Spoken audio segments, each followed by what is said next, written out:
Hello नमस्ते बच्चों। आज हम हिंदी साहित्य BA part first paper first प्राचीन एवं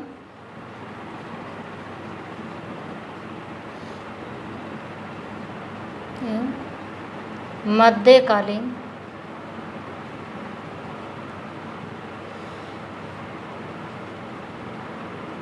काव्य में दूसरा चैप्टर है ढोला मारूरा दुआ। ग्रंथ की रचना की है कवि कल्लोल। स्वतंत्र साहित्य में पद्य रचना मानी जाती है। ढोला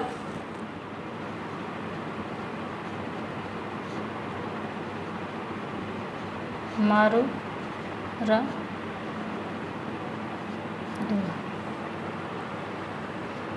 रचनाकार है कवि कल्लोल।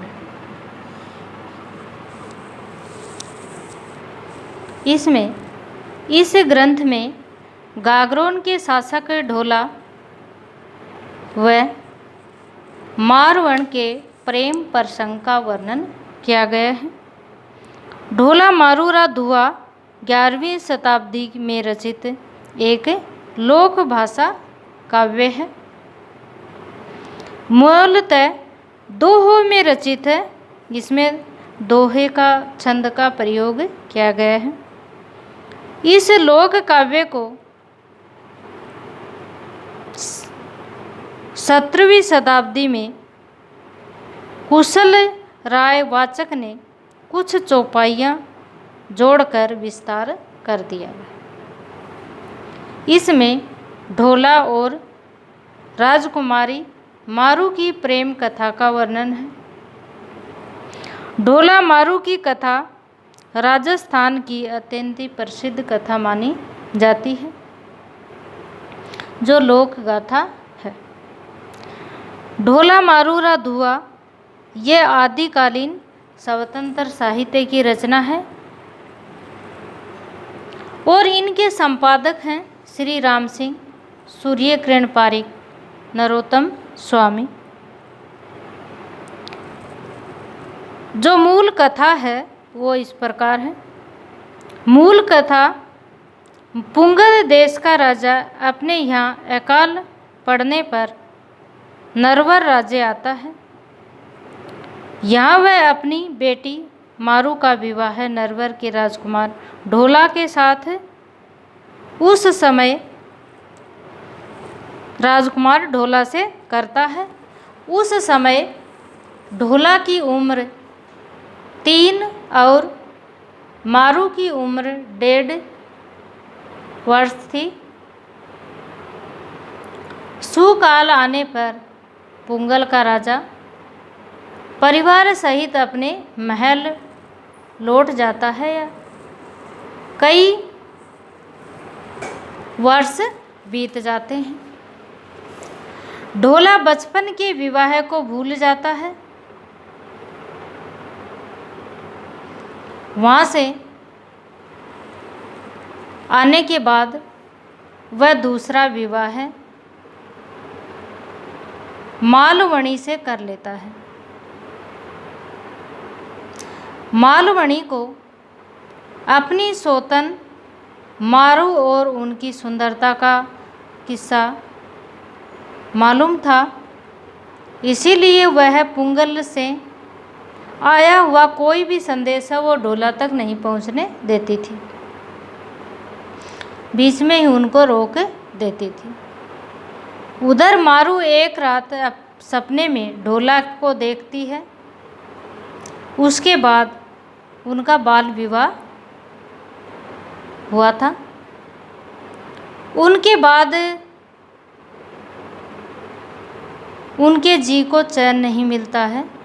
मारू की यह हालत देख पुंगल का राजा एक चतुर गायक को नरवर भेजता है। गायक गाने के बहाने ढोला तक मारू का संदेश है वो पहुंचाता है क्योंकि पहले तो मालवणी है वो उनके तक संदेश है वो जाने नहीं देती थी, बीच में ही वह रोक लेती थी। लेकिन फिर उनके पास चतुर गायक को भेजा गया। वह ढोला तक पहुंचने में सफल हो जाता है। गीतों में पुंगल और मारू का नाम सुनते ही ढोला को पहले वाले विवाह की बात है वो याद आ जाती है। ढोला सुनते ही मारू से मिलने के लिए बेचैन हो उठता है, मगर मालवणी उसे किसी बहाने रोकने का प्रयास करती है। एक दिन ढोला मारू से मिलने तेज ऊंट पर सवार हो जाता है और वहाँ से निकल पड़ता है। मारू ढोला को देख झूम उठती है। जब वह मारू को लेकर नरवर से लौटता है तो रास्ते में खलनायक उमर सुमरा नामक मारू को छीनने का प्रयास करता है। उमरा सुमरा घोड़े पर सवार तथा घोड़े पर बैठकर उनका पीछा करता है, लेकिन हवा की रफ्तार से